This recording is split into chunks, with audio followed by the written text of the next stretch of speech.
Hi, everyone. Good evening. I am McKenna from Murder by the Book in Houston, Texas, and I'm really excited tonight to be hosting another one of our virtual events because tonight I get to be joined by one of my favorite authors and favorite people, Ace Atkins. Now, we have learned over the course of doing these that it takes a minute or two for people to log in and see the live notifications. So for a couple minutes, I'm going to talk about kind of what we have coming up this week, and then I will bring in Ace shortly.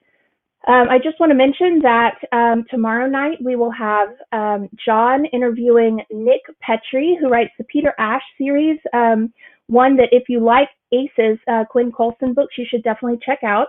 He'll be joined by Don Bentley, the author of the Matt Drake series. And then Thursday night we'll have Jason Penter here for a new Rachel Marin book. And Friday night I'll be interviewing PJ Tracy, the author of the Monkey Wrench series, for the first in a new series that is excellent. I also want to mention, if you go to murderbythebox.com, we've started a new subscription series. There are 3 types of monthly boxes you can get: Crime Fiction Legends, Best of the Month, and Cozy Corner. So check those out. Our first boxes are going out this week, next week, headed to you soon. So I guess that covers kind of the things that are coming up. We've got some people tuned in, so I'm going to bring Ace in for his introduction. Hi, Ace. Hello, McKenna. How are you? I'm excellent. Good to see you. Good to be here, of course. So let me go ahead and get you introduced. New York Times bestselling author Ace Atkins has been nominated for every major award in crime fiction, including the Edgar 3 times, twice for novels about former U.S. Army Ranger Quinn Colson. He's written 10 books in the Colson series, with number 11 publishing in July, and he has continued Robert B. Parker's iconic Spenser character after Parker's death in 2010, adding 8, presumably 9 with this one, best-selling novels in that series. A former newspaper reporter and SEC football player, Ace also writes essays and investigative pieces for several national magazines, including Time, Outside, and Garden and Gun. He lives in Oxford, Mississippi with his family, where he's friends to many dogs and bartenders. He's here with us today on publication day, yay, happy pub day, to discuss Somebody to Watch Over Me, the latest Spenser book. I'm so sad you're not in Houston, Ace. We do. We always have the best times, on book tour. And it's a highlight coming into Houston. And, there's parts of it that, getting to meet fans and talk about Spenser and do what we normally do. But then also you and I always afterwards go out and have a nice, a few beverages and catch up. And I miss that. I miss being able to see you guys. So this is the next best thing for sure. Well, apologies to those of you watching if Ace and I go on any tangents. We've been friends for a while, so it's likely, who knows where the conversation is going to go. Now, important question, what are you drinking?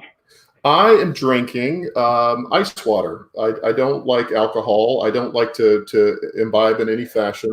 So I'm here tonight just having, it's a cold night here in Oxford, Mississippi. So I am drinking a little Eagle Rare bourbon just to warm things up and little enjoyment tonight.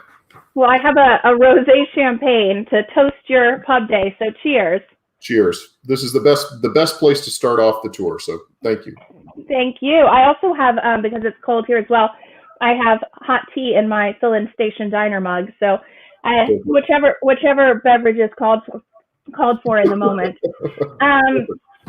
All right. So I have found that a lot of people who are actually first-time readers, first-time viewers, or taking a chance on a new author tune in for these because they don't have to make a trip to a bookstore to see someone that they know. They can tune in and learn about someone. So actually tonight, can you give us a little bit about the background of, you writing this Robert B. Parker series, how that happened, and how you do that? Well, this is something I can't believe. I've been doing it now for 10 years. And this would have been the time pretty much exactly 10 years ago that I was in Boston right after I was chosen by Robert Parker's wife, Joan Parker, by his sons, and also his longtime editor and agent. And I was probably about this time, about 10 years ago, I was up in Boston having dinner with the great Joan Parker, who was one of my favorite people of all time. And we were talking about how this series was going to continue. And she ended up becoming a really dear friend of mine. She helped out this in so many ways, and Spenser would not have continued for 10 years after Mr. Parker's death if it hadn't been for her.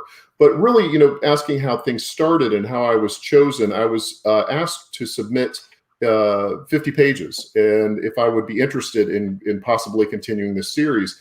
And at first I thought this was something that they were going to do for Jesse Stone because I really like those books a lot. And then it became known that I was going to be doing Spenser, and I was very excited and very honored to be asked. And I did 50 pages of what would become Lullaby, which is the first book. And that book actually involves a character named Maddie Sullivan, who is now in the new book, Someone to Watch Over Me. So it kind of comes full circle after almost 10 years. So I know that you obviously were a Parker fan to start with. Did you do a deep dive rereading things when it came time to write those 50 pages? Or how'd you get into the prose style? Well, I was asked by Chris Pepe. Chris was Bob's longtime editor. I think she started editing Bob when she was in her early 30s. And she had been with Bob for years and years. And when I was asked to submit these pages, she said, "Do you want me to send you his backlist? We can send you all the paperbacks or a selection just to kind of get a feel of what Spenser's like." And I said, "No." I said, "I have all those books. In fact, they're back behind me somewhere, wrapped in Mylar first editions." I said, "I've memorized about every Spenser book written." And I said, "I can start today." And I did. I started immediately. And there was really no preparation because I was such a huge fan of Mr. Parker's work.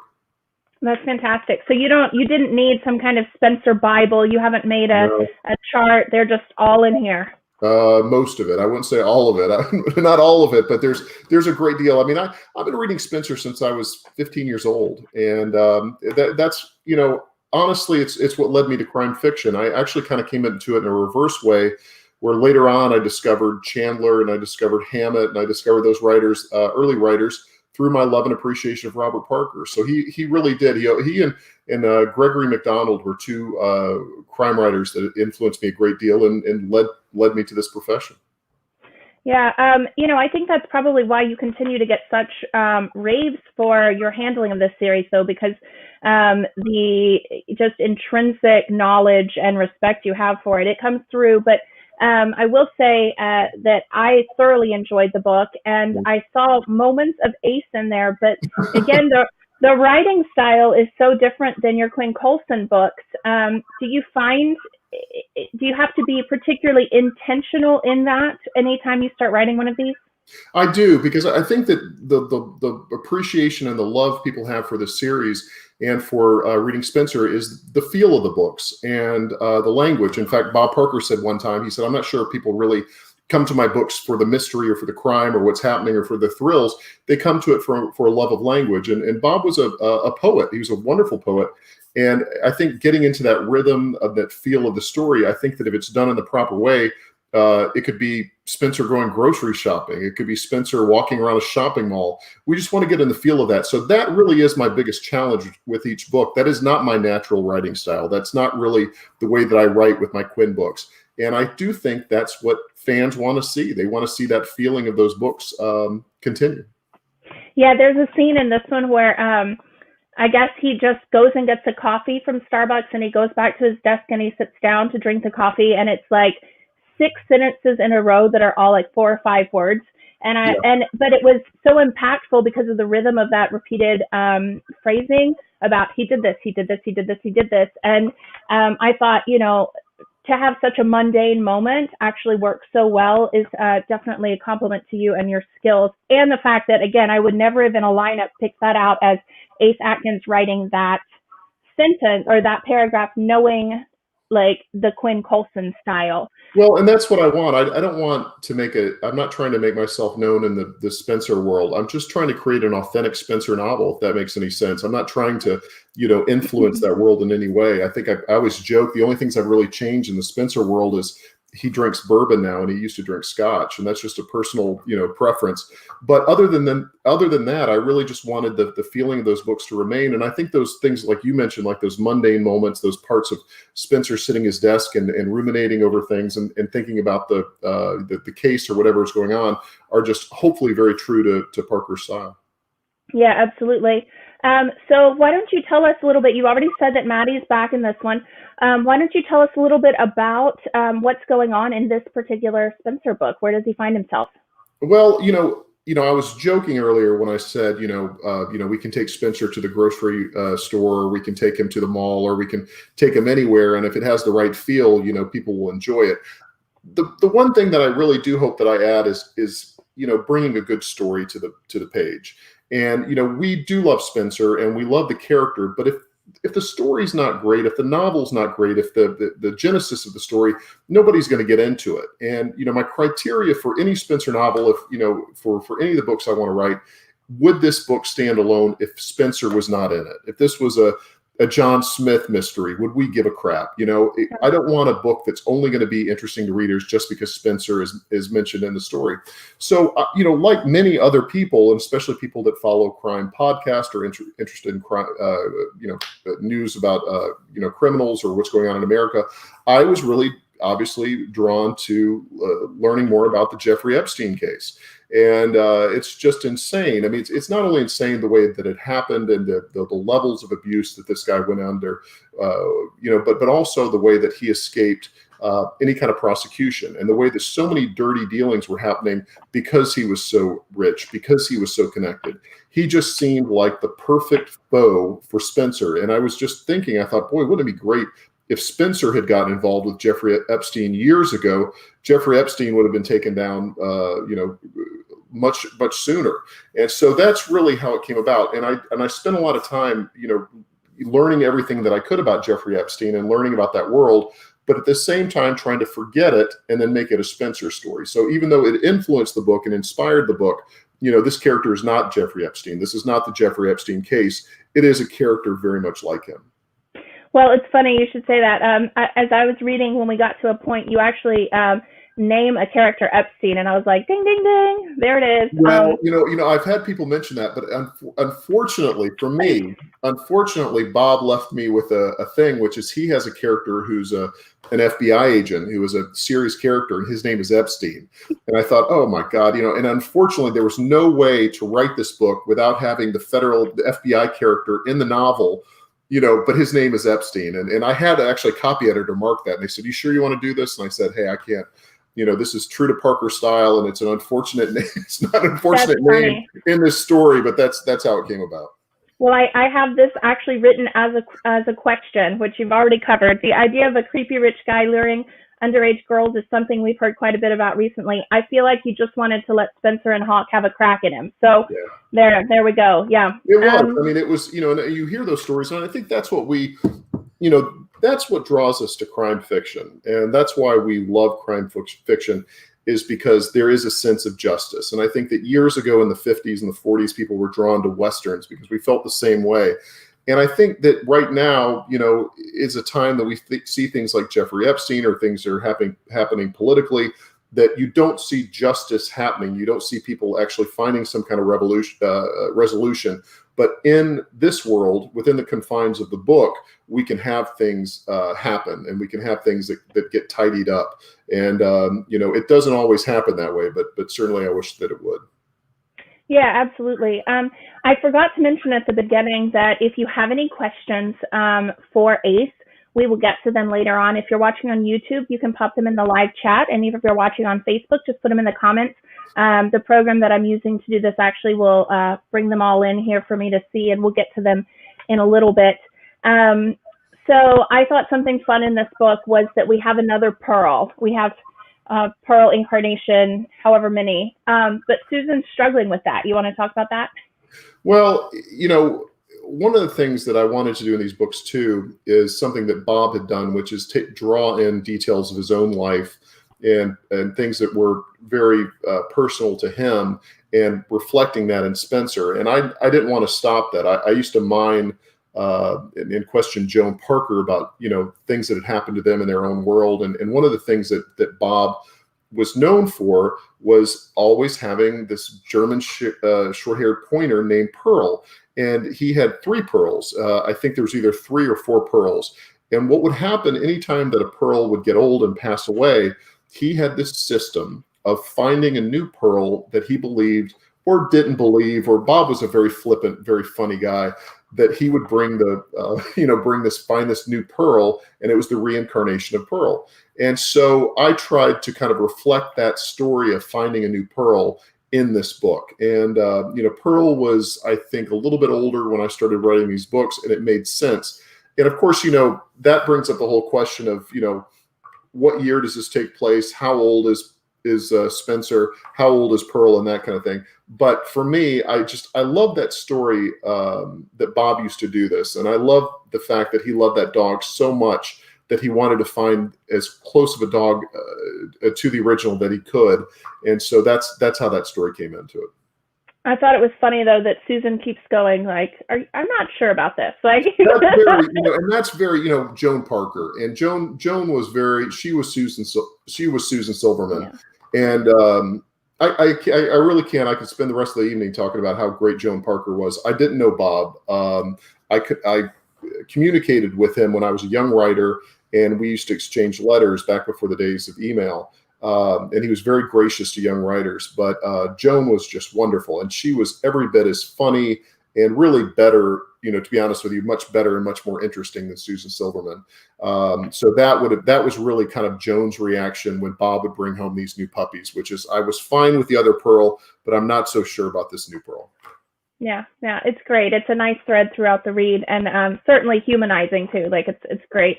I do want to mention that I again failed at the beginning. I was just ready to talk to Ace. We have signed book plates, so if you'd like to order a copy of Someone's Watch Over Me from us, I've got the link in the comments. We would certainly appreciate it. We enjoy doing these virtual events, and we love it even more when you take the time to support us with those. So we do have signed copies, and we have copies of the not signed copies. Signed book plates to go with the book.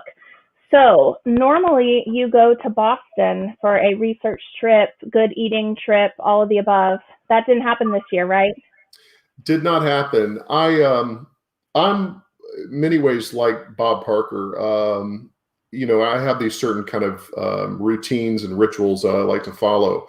And I would always start off writing a new Spenser book flying up to Boston when Joan Parker was alive, going to have dinner with Joan, talking about the new book, talking about what was happening in Boston, kind of getting a feel of what locations I was going to write about, visiting those locations, and just really kind of soaking up. It was kind of like, searching for locations for a movie. I was also very fortunate. Bob Parker's best friend was a guy named Mel Farman, and Mel, over the years, became one of my best friends. And that was a tradition. And after Joan passed away, I would meet Mel, and Mel and I would meet up at the Legal Seafood in Cambridge, and we would make a little list of all the things that I wanted to see over the next week and what we were going to do. And, this year, Mel has been ill. He passed away. And this is the first year that I have not been able to do a lot of those traditions. And then compounding that, of course, is during the pandemic, not being able to travel and go to Boston. So this was the first year of writing a book where I sat down without making some of the trips and the routines that I was used to. But the great thing is that I've been doing this for so long, for the last 10 years, Boston has become a second home to me, and I've got to know it very well. And I have many friends that are there, and I was able to sit down and write the book the way that I wanted to. So what's your number one don't miss thing when you go to Boston? Whoa, Boston is an amazing place, and it is for me a much more special place than people that love going up to New York and that kind of thing. I like New York fine, but Boston to me just seems like a small town. The must see things were things that you find in the Spenser books, to be able to go walk in the Boston Common, in the Public Garden, to go up to the North End and go get some Italian food, to walk around the docks around the harbor. There's so many of those little details. Just window shopping and Newberry Street. It's a wonderful place. I really miss it, and I miss kind of communing with the city because Bob used to joke. He'd say that Spenser was Spenser if he was set, if he lived in Cleveland, and I think there's probably a little bit of truth in that. But really, we've come to grow and love Boston through these books. So, what's your favorite part about the writing process on these? My favorite part of the writing process on these, it probably is the research. It's probably the fun, the anticipation of what's the next book going to be about. How can we keep a character who has been around as long as I have been alive? How do we keep him relevant today? Somebody asked me a question earlier today. They said, were there anything that the Parker state, that the Parker family asked you to do, or that you could not do? And my answer to that, I've been asked this many, many times, is they wanted to keep the novels contemporary, and they wanted to keep them set in the modern age. And so that was my task. So that's really what the excitement for me writing these books, getting into it, is how am I going to make this relevant? How am I going to make Spenser still somebody that we care about as a character in 2021? Yeah, absolutely. So I also, just before I open it up to questions, want to mention the Quinn Colson books, because I love those. If people are tuning in and they ever read you before, they're unfamiliar with you, will you want to talk just briefly about that series? Sure. Thanks for asking that. I appreciate that. It's weird. It's a strange thing writing two different books. It's almost like playing two different characters on television or something. I would say that there would not be the Quinn Colson books if it hadn't been for my influence of Spenser and my influence of Jesse Stone and that kind of thing. That's the kind of character and overall story that I wanted to write. Something that, heroic character that was socially relevant, somebody who hopefully does the right thing, somebody who had a sense of justice, but also there's a lot of fun in those books. I think that's why I continue to go back to reading Spenser. Spenser is never going to be a downer book. It's never going to be a book that you're not going to have fun and have a few laughs. And so kind of that comedic thing is what I wanted to bring into the books. But of course, they are very different. The character I write about in my own neck of the woods, where I am here tonight in Oxford, Mississippi, I'm very far from Boston, Massachusetts, is a guy who's a former Army guy that comes home and he becomes a sheriff. And he's faced with stuff that unfortunately we're seeing all too much in the news today. Crazy right-wing militia members, religious fundamentalists. He's seeing basically the whole story, the genesis of the Quinn Colson books is things that he was facing in Afghanistan is what he's faced when he comes home to return to normalcy. And he's finding the world kind of upside down. And I think that people relate to that character because they're seeing that more and more in their own communities, things that are not normal behaviors, normal ethics, things that are, I think really Quinn Colson, the truth of it is he's kind of a square character. He's a guy that certainly wears the white hat and knows right from wrong. But, you can't take for granted in this particular age of people knowing what is right, what's wrong, what's up, what's down. And so that's the fun of writing characters like Quinn and certainly the fun of writing a character like Spenser. Yeah, absolutely. And I think that you can see how both of the characters wear that white hat, like you said. Someone commented just a minute ago that Spenser is a knight in the series. And, Quinn is always trying to do good as well, to be on the side of right. I think, we talk about this all the time, McKenna, and various authors who come through, your world at Murder by the Book, we talk about it. What's the importance of genre books? What's the importance of having characters that it's really like a moral compass, and that's what's important about these books. Is things that I maybe had different views on, things that maybe I didn't as a young person thought in a different way. And I would read Robert Parker and I'd think, oh, wow, well, maybe there's a different side to this. Maybe there's something to, more complexity. And that's what I think that the best of what crime fiction is all about, which is holding up a mirror to society and exploring it. And people that don't know that and don't appreciate those books aren't getting the whole picture. Yeah, absolutely. And I would also comment that, earlier you mentioned that in the Spensers, what you're going to get. You're going to get him researching a problem, going after that problem, and in the end, you're going to get a resolution. And there's something comforting knowing that. I've had a lot of talks recently with people where Agatha Christie has come up, and the fact that we have sold so many Agatha Christie books during this pandemic.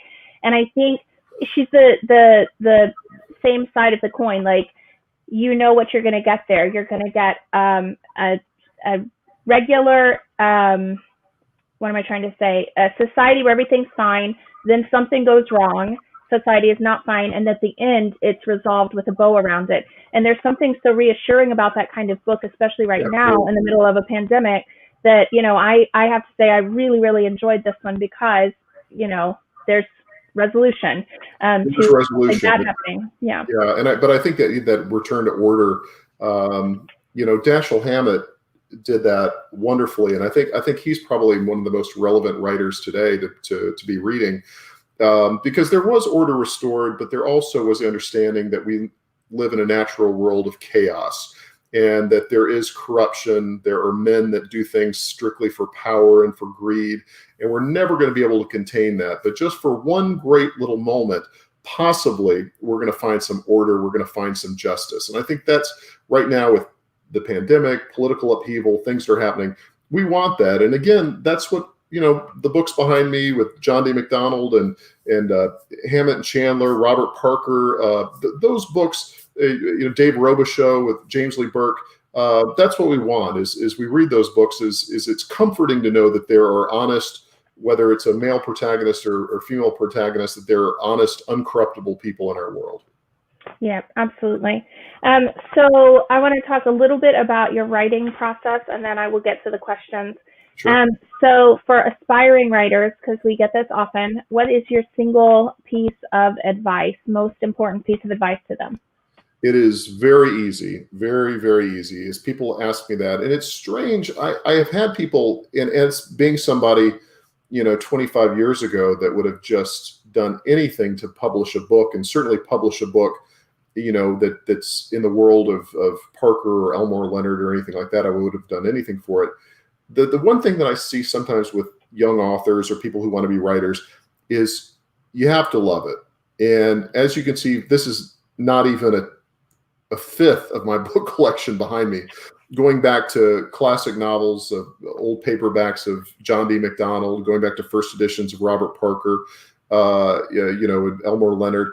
It really comes from a love of that. And that's always what I wanted to do. I think from the time I was 15, 16 years old, I was very focused on wanting to write not only books, but a particular kind of book and a love for it. So that's first and foremost is really having a passion for the work and reading everything you possibly can, getting your hands on everything and reading the best. I mean, read Spenser, but also read Sherlock Holmes, read all of it, and it gives you I think that's the other thing that I love about crime fiction so much is, it's just an exploration of so many different worlds, whether it's, Victorian London or it's, the Back Bay in Boston. You get to know those places, and the travelogue is another aspect that's a lot of fun for me.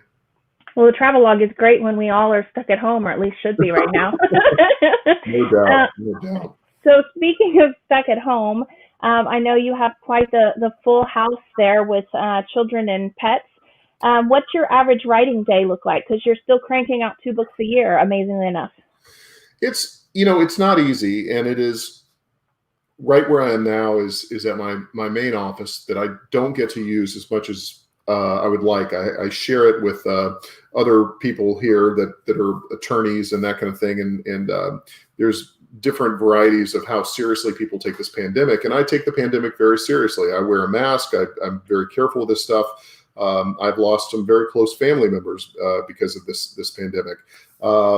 But writing at home is a challenge. It is a challenge. I have these industrial headphones that are made by the Steel Corporation that are, for hedge trimmers and that kind of thing, for chainsaws, and I have to put them on and to write. But that's just part of the challenge right now is just trying to get through it. I think within a few months, hopefully we'll be back to those routines that we really love. But it's not easy, and I wish my typical day, was a little bit better than it has been lately. But just with everything going on in the news and everything that's going on with our health and everything, it's very tough to concentrate on stories. It really is.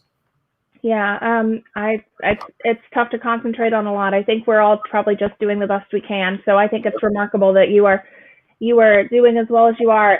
Speaking of that, what are you working on right now? We already mentioned the Quinn that's coming out in July, but that's turned in, I'm sure. So what's the progress? Sure. I'm still working on the book. The book's called The Heathens. It's the 11th book in the Quinn Colson series. And, that's, I am in the final stretch of that book. And it's a different one. For those of you that have read these books, there is a very long story arc with Quinn Colson, which is, much like watching episodic television. There's things that are continuing from book to book.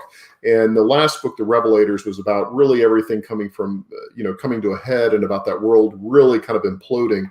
And this is the first book after everything is shattered. And it's almost like a standalone, really. And I think for anyone who's going to be reading these books, The Heathens is a book you can pick up without knowing anything about the political intrigue or about the background of Quinn Colson or anything like that. It's almost like a restart for the whole series, and that will be out in July. Fantastic. I can't wait. Well, that's why I don't have a galley of it yet, because it's not finished. It's not finished. It is funny. The other day I saw something that made me laugh. It was for people who are in the book business. They know what this thing Goodreads is, which is like a place where people can keep track of the books they're reading and give little reviews and that kind of thing. And I saw that on the Heathens, I only had like 3.5 stars. And I thought, well, geez, I really need to step it up. I haven't finished the book yet, but somebody has already given me 3.5 stars. So I'm going to really kind of crank out this ending and make sure I get up to a 5-star review. Man, it's just crazy. People are crazy. That's all I can say. I think I just have to keep saying, look, we're in a pandemic. Just take a deep breath, and maybe they're having a bad day. So that's what I'm going to assume your 3.5-star person was. That's right. All right. So in case you missed the beginning of this, when we're done live, you can watch either from the beginning here on Facebook or YouTube. But for the time being, we're going to roll ahead with some questions. You can pop more in here while we're doing them. I'm going to save 5 minutes at the end for Ace and me to talk a little bit about pop culture, because our favorite thing to do is talk about TV and movies. So that way, when you want to tune out when we get super nerdy, you can. Let's see. So the first question is, I know I had one. All right. What made you want to use the gray man again? Well, again, I think that, readers want some sense of continuity in these books. And I think the gray man was a character that Bob was very fascinated with. He's an assassin. He's somebody that really, if there was going to be an end to the Spenser books, the gray man was the guy who came in and almost finished Spenser off in Small Vices. And I think that for me, he would reappear, or in Bob's books, he would come out every so often and be an ally or cause trouble for Spenser, but he was kind of an ominous presence. And I had not written about him before. This is the first book that I've written with the gray man, but I really thought the Epstein-ish story that I was writing really called for somebody with the kind of money to do the things that the bad guys do in this book. They would call on a guy who's a hitman, essentially, and that's how the gray man came back. But I thought it was interesting. I think that really psychologically, if you get back to what Parker had created when he brought the gray man is really the gray man was death. And I think Parker during that time, he had a near brush with death. He almost died during a surgery. And I think when he came back from that, he was feeling very vulnerable. And in that's about the time that he came up with this character, the gray man, and somebody who almost completely, if there was going to be a point where Spenser got killed, that was going to be it. Okay. Gail would like to know, hi Gail, any future Robert Parker Stone or Spenser TV movies in progress? And we had Spenser Confidential recently. So what's going on now? Well, two things. Pre-pandemic, I understood there was going to be another Jesse Stone movie. And I thought that,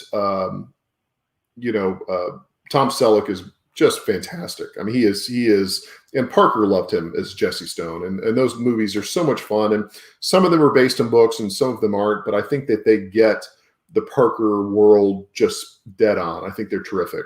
And then there was Spenser Confidential. And I think they're going to do a sequel to that. Fantastic. All right. So, Lou. Oh, look.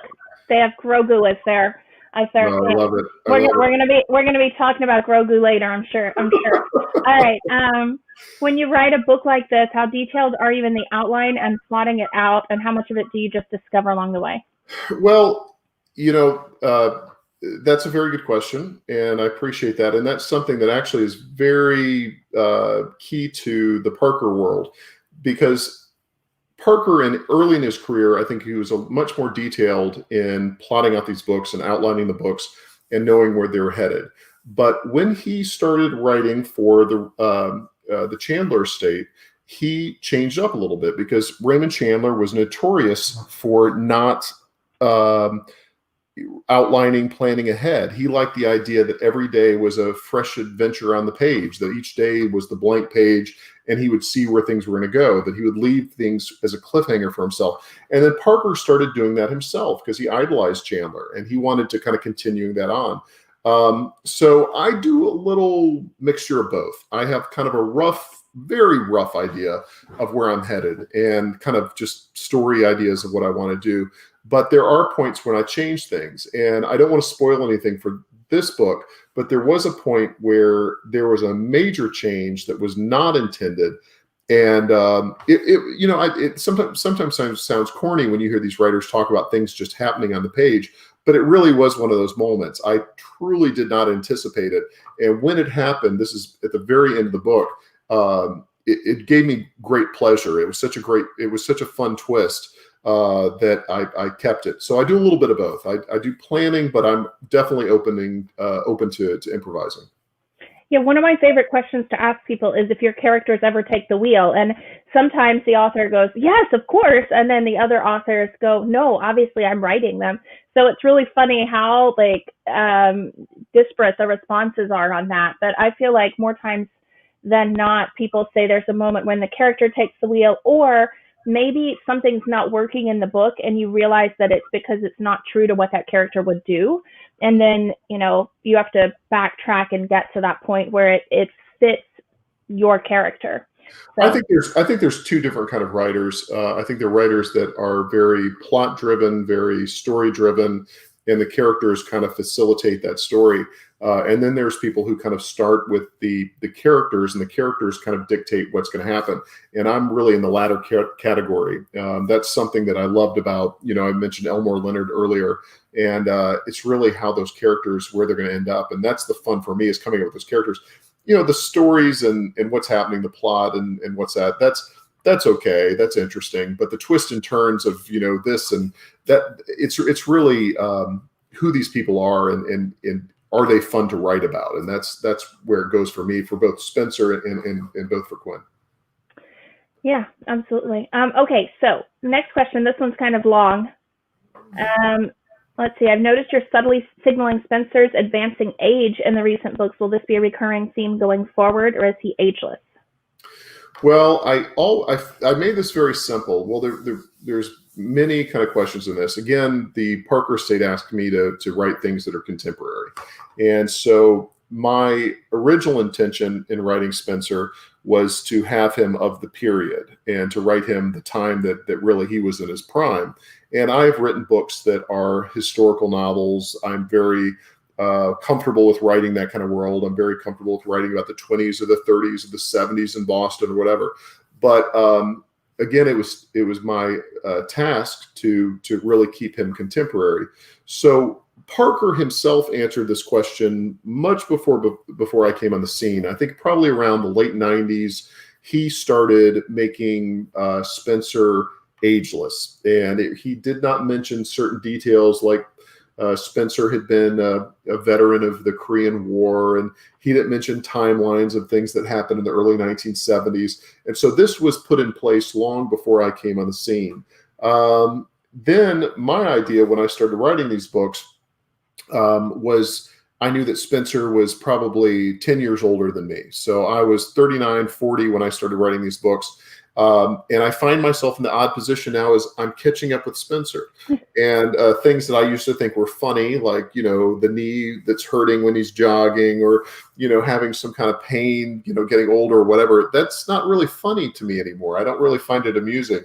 And so I'm getting older and I'm catching up with Spenser, but Spenser, I don't know. I think Spenser's probably in his late 50s, early 60s, that kind of thing. But again, somebody who's very fit, somebody who trains, and somebody like Robert Parker. I mean, Robert Parker was an athlete. He was somebody who he'd actually written a book on weight training, that kind of thing, and somebody who kept that was important to the character. Yeah, I think he's ageless and is going to keep staying ageless. So yeah, I don't know. I think there's I would be fine with a 70-year-old Spenser. I think that could be sometimes kind of endearing. All right. So this question, I think it's a matter of whether you're going to write this into the books or not. Are you going to deal with COVID in any of the books? Well, Spenser exists in a world that, there were certain things I had to address in the modern world. If we really face it, there were many of the early Spenser books that could have been solved. Many cases could be solved with like 5 minutes on Google. So I had to address the fact that there was actually, if you are the best detective in the world and you are great, you are going to use the internet. And so that's something that I changed a little bit about that.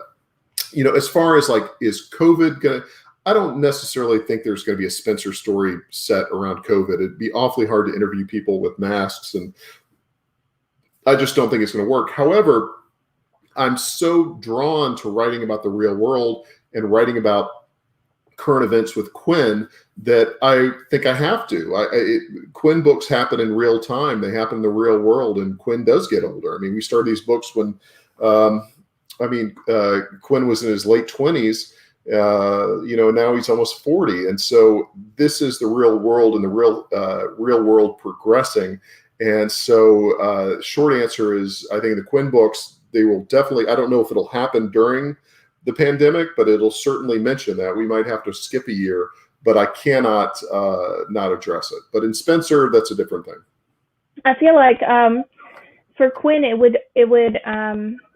it's only natural, given how he essentially has commentary about the knuckleheads in his area all the time anyway, that it would just be added to the political unrest or problems that are happening that he faces in his area. I mean, it would make sense for him, whereas the Parker books, it doesn't really make sense. So that's right. Exactly I'm on board with that answer. Yeah.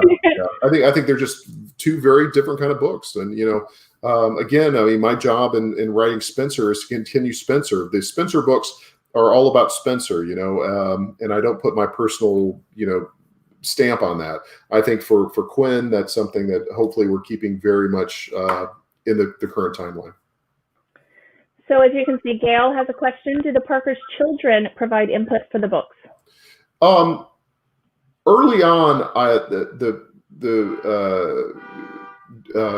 Daniel and David, they were definitely involved in selecting me and wanted me to continue these books, and they've been extremely supportive, and I appreciate that a great deal. And I also appreciate they really have not been micromanaging as far as they want this to happen and that to happen. I think that after 10 years, I'm very lucky that the Parker sons trust me to do this. And I think that I've had conversations with both of them. They know how much I love their father's work, and they know how much respect I have for it. And I wouldn't do this. I would not write for another author, for another state, just for the hell of it. I do this because I love it, and I love Spenser, and I love these books, and I would not be a crime fiction author if it had not been for Robert Parker. And the Parker sons, they know this, and they know that I'm coming to each book with doing the best I can, and I appreciate that. So no, they've allowed me to, they've entrusted me with it essentially. Well, and I remember when you were asked to do this, and the genuine enthusiasm and how you felt honored to do that. And I'm sure that they understand that. I mean, a lot of people who have taken over various series have come and gone, and you're still here writing the Spenser books. And I think it's a testament to your respect for Bob and Susan and the role that, they've played in your life. Yeah. And it is. I mean, these are so much fun. I think, again, people have had debates of, should series end after an author's death, and what, how should that be? I mean, Bob Parker himself worked for the Chandler estate, and he wrote 2 Philip Marlowe novels. So we understand how he felt about it. I was hired by Joan Parker and by Parker's sons. They wanted this to continue. And the best testament to all of this is that the fans wanted this to continue. The fans wanted Spenser to continue. They love this character. And I think that is really the ultimate compliment to Robert B. Parker, the fact that his characters outlive him. And that's a hell of a thing. I said Susan a minute ago. I meant Joan. It's funny, when he visited the store before he died, Joan came with him as she went everywhere. And it's just remarkable how much Susan was Joan. Anyway. So let's see, what's next? Elaine was wondering, what would you write if you wanted to break from crime stories? Nothing, only crime. Well, I mean, the thing is, so much of my life, I think, really was influenced by Spenser or by Philip Marlowe or Sam Spade. I wanted to, when I got out of college, I was just in love with this world and in love with these kind of books. It's what led me to becoming a crime reporter and working on the crime beat and hanging out with dirty, nasty police stations and the jails and the courthouse and all that. I mean, I loved it. I loved everything about it. And I loved the lowlifes and I loved the cops and I loved all of it. And so that's just my world. I mean, I've been doing this now for over 20 years. And I don't think I'm going to write a romance novel anytime soon. I don't think I'm going to write any sci-fi. I don't think that, I think that crime and writing about, intrigue in your own community is the best kind of writing that there is. I love these books. I don't care if they're set in Scotland or they're set in Boston or New York. It's what I love. I love to read it and I love to write it. Awesome. So, has there ever been a discussion of adapting Spenser to graphic novel? Yes, there has. That's the one thing I'm not involved in. My job is to write, continue the literary world of Spenser and to continue writing these books. But I'm not involved in the movies. I had nothing to do with Spenser Confidential. I don't have anything to do with the marketing or the licensing or whatever. But I know at one time there was some interest in doing Spenser as a graphic novel, and I loved when they did the Parker series that was just fantastic as graphic novels, and they're just beautifully drawn. And I think there could be I think there's probably a whole universe that's probably going to open up in other interpretations of Spenser. So yeah, I know that there's been some discussion. I don't think there's anything slated. There's not anything slated to happen. But I would love to see a Spenser graphic novel. I think it could be fantastic. Yeah, are you talking about those Darwin Cook Parker books? Oh, those are great. Amazing. Yeah. I had one here in my office. I don't know where it was, but it was called the Martini edition. It was this beautifully, gorgeously bound book of all those drawings and just first rate. Yeah. Yeah. And the person who asked the question also mentioned Brubaker's Criminal, which I am partial to as well. It's a great graphic novel series. Okay. Ace, do your best to make this a short answer. I'm sure you could answer this for hours. What makes noir? I had a good buddy of mine here who is really into film noir and books of noir. He said, this is not my original statement. This is something he said. He said, it's like the Supreme Court's definition of pornography. You know it when you see it. And I think that's really the way that I think about film noir, or I think about, I think about books that are considered noir. I think I'd go even deeper. I don't think it's just a sense of foreboding or dirtiness or whatever. I do think that they're books that are lacking a moral compass somewhat. I think there are people that are kind of pinballing in the world. There was another critic that again, not my original thought, that called noir something about people that have no way out. And I think that's what it is. I think there are elements of noir in what I write. I think there are elements of noir in the Quinn Colson books with some of the bad guys I write about, some of the criminal world. But of course, at the whole of it, I don't think Quinn Colson is a noir series because there is a moral figure that is guiding that in. I think that, noir for me in books is the fact that, you're writing about characters that you don't like, that you don't believe in. I mean, that's always kind of the cliche that you hear about people that are in the movie business. why do we care about these characters? Why do we pull for them? Why do we follow them? In noir, all that's out the window. We're just seeing if they're going to live through the night. And I think that's what it's really about. I think it's finding something that, is happening in a different world, a different society, and the fact that there is not a heroic figure necessarily to guide you through. And if there is a hero to guide you through, he's probably a hood. Yeah, it's true. All right. Good job, Ace. I thought we could be here all night on that one. All right. Let's see. Gary was wondering, do you have any interest in writing true crime books, again, like Wicked City? I do. I love writing those books. I'll be really honest with you, though. They don't garner the following the way that series books do.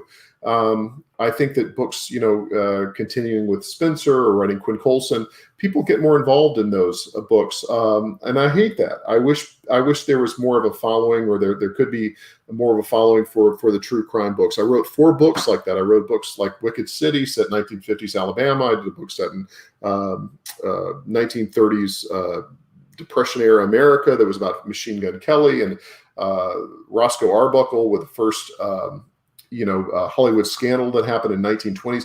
I love it. They're a lot of work. I sometimes will research 6-7 months before I even start writing a page. But yeah, I would like to get back to those books. I feel like that's really my forte, as being a journalist and being a novelist. That's kind of where things kind of meet.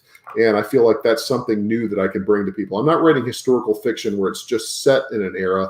I'm really recreating events. And I felt like that was something that I really enjoyed, and I think people enjoyed, but maybe someday. And I will also put in a little plug for those. I think they're fantastic. Those were wonderful books. And if you haven't read them, but you're familiar with Ace's other writing, they are in print. You should go check them out for sure. And any one of them you're good with. I think I like Wicked City a lot. That was a good one. All right. So let's see. Completely unrelated to books.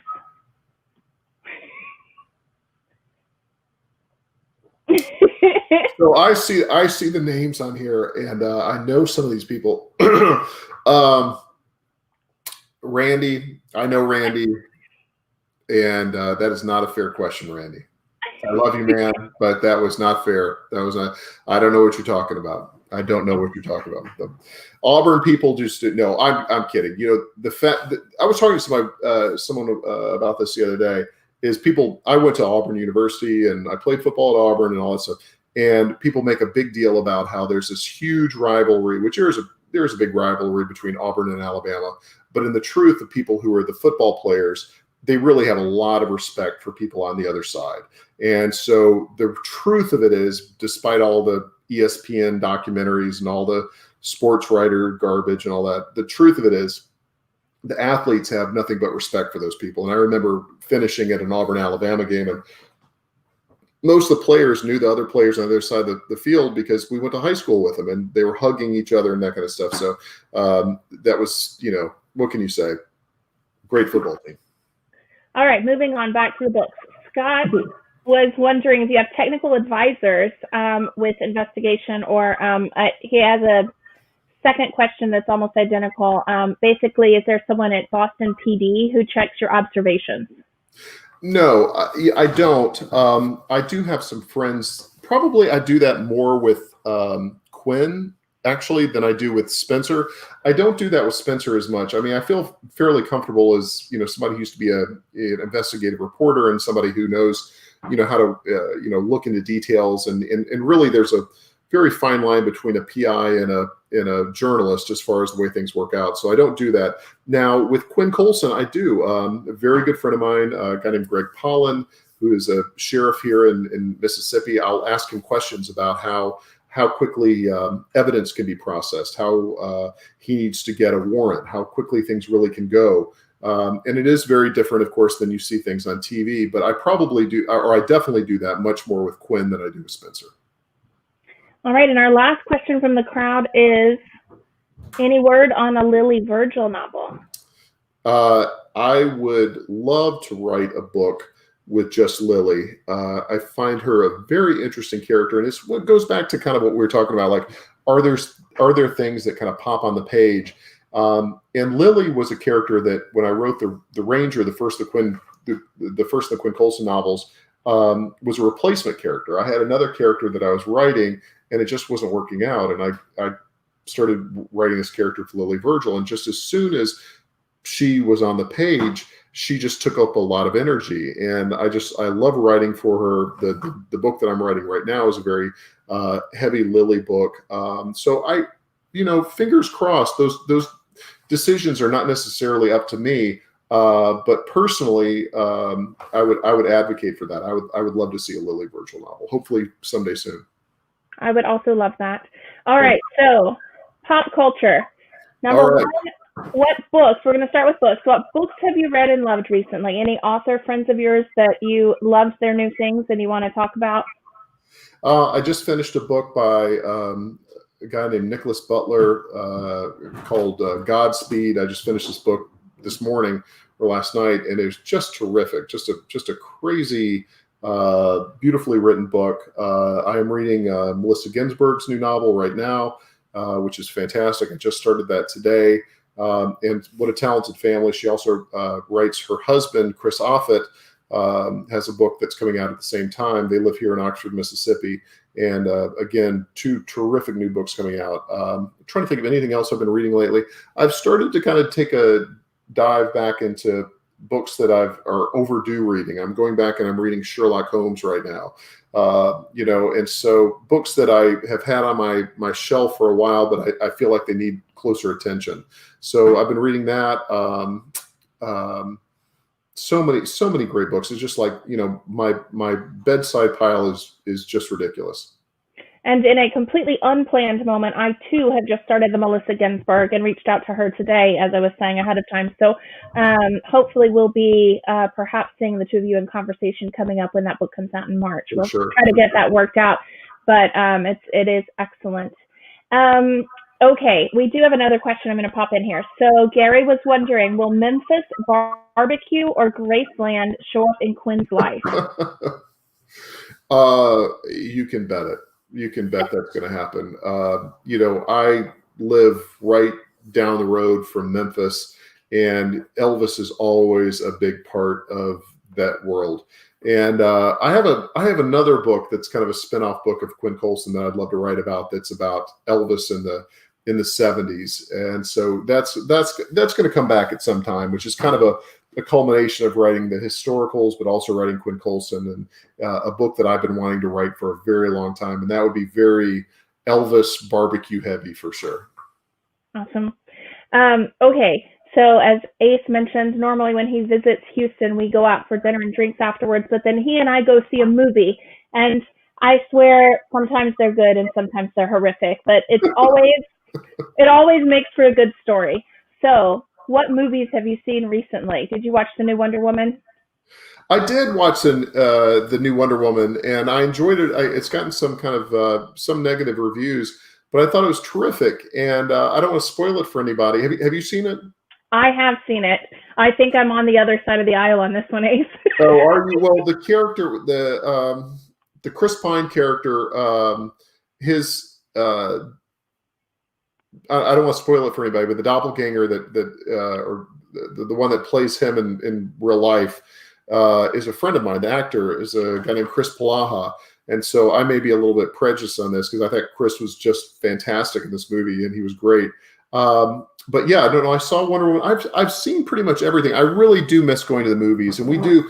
Unfortunately, the last time I think we saw a movie was Midsommar, which is a film that still wakes me up probably every other night at about 2 or 3 o'clock in the morning. It was probably the most disturbing movie I've ever seen in my entire life, and you chose that, so I have you to blame. You were fully on board, but I cannot ever remember walking out of a movie and then waiting on you for a minute and having strangers come up to me needing to talk about it, because I won't say it's a bad movie, and I will tell you that actress that's in it, I just am crazy about Florence Pugh. I think she's terrific. Yeah. She's been fighting with my family, and also is what I'm watching right now. I'm watching her in the Little Drummer Girl adaptation for the BBC, which I don't know if you've seen. from the John Le Carre novel. She's wonderful in it. And if you haven't seen her version of Little Drummer Girl, it's just top notch. I'll make sure to check it out. But yeah, that bear scene from Midsummer will never leave my brain ever. You had to bring it up, didn't you? I had to bring it up. Well, you're waking up middle of the night on it already. Then I didn't. Now this one I know is a sure thing for TV shows. We have texted plenty about it. Grogu the Chia Pet is happy to see you and talk Mandalorian. You know, there's certain shows that kind of get you through the pandemic, and they're things that really you look forward to every week. And I am a Star Wars fan. I love Star Wars. And I know that's generational. I think that readers that I have that are younger than me or older than me, they just don't get it. But for me, being a kid from the 1970s, I love Star Wars. I always have loved Star Wars. And The Mandalorian kind of brings back those feelings I had as a kid watching that show. And during the pandemic, especially over these last few months, I could not wait to wake up on a Friday at 6 a.m. with my kids and see what was going to happen next. And, that's what we love about storytelling, things that just totally immerse you in the world. They take you out of the problems of what's happening in the present society, and they transport you to another galaxy. And I unapologetically love The Mandalorian. Yeah, this household also, as you know, from our texts back and forth. Have you seen the latest episode yet? My husband actually was the one staying up at 2 a.m. to watch it because he was so excited. I would catch it the next morning. But I will say, not as the person who's always been a huge Star Wars fan my whole life, that show is phenomenal. To just get people who don't care that much to care. It is, and I'll circle back around to Spenser in some kind of weird way. I think there are things that people that are fans of things of stories and characters that really reach people and really draw you in, that aren't just thrilling novels, but characters that really speak to you. And whether that's Luke Skywalker or Han Solo or Spenser, there are things that reach you. And I think that what we want as fans is we want to be drawn back into that world. We want to feel like there is a continuity. We want to feel like things are connected. We want to feel like our investment of watching all the Star Wars movies or reading all the Spenser books makes a difference. And that's really, hopefully, what I'm trying to do is connect those worlds, whether it's bringing back Maddie Sullivan, whether it's bringing back the Gray Man. It's drawing you back to that world and connecting to you what we like best about that. Not changing it, get really nerdy on you, not to do like a Last Jedi where we're totally trying to flip the script and do something completely different. We want to kind of commune with those original characters and connect with what we love most about them. Well, I can't think of a better note to end on than that. I think that you've succeeded well. Clearly, the people who have been Parker fans for many, many years, like yourself, are enjoying your books, and I think that's the best you can ask for. I mean, that you're doing your job if those people feel like they're at home with these. So, Ace, I've missed you. I'm sad we're not going out for margaritas right now after our discussion, but maybe in July. To those of you tuning in, thank you so much for watching. As I said before, we have signed book plates and we have copies in stock, and we'd love nothing more than for you to order them from us. But either way, if you haven't tried Ace, take a chance on him. You're going to love his writing. He's a terrific guy, terrific writer, and it's been an absolute pleasure, Ace. Thanks, McKenna. This has been the next best thing from grabbing a drink with you, and cocktails soon, and cheers. And guys, we will all get through this. Better days ahead. All right. Good night, Ace. Good night.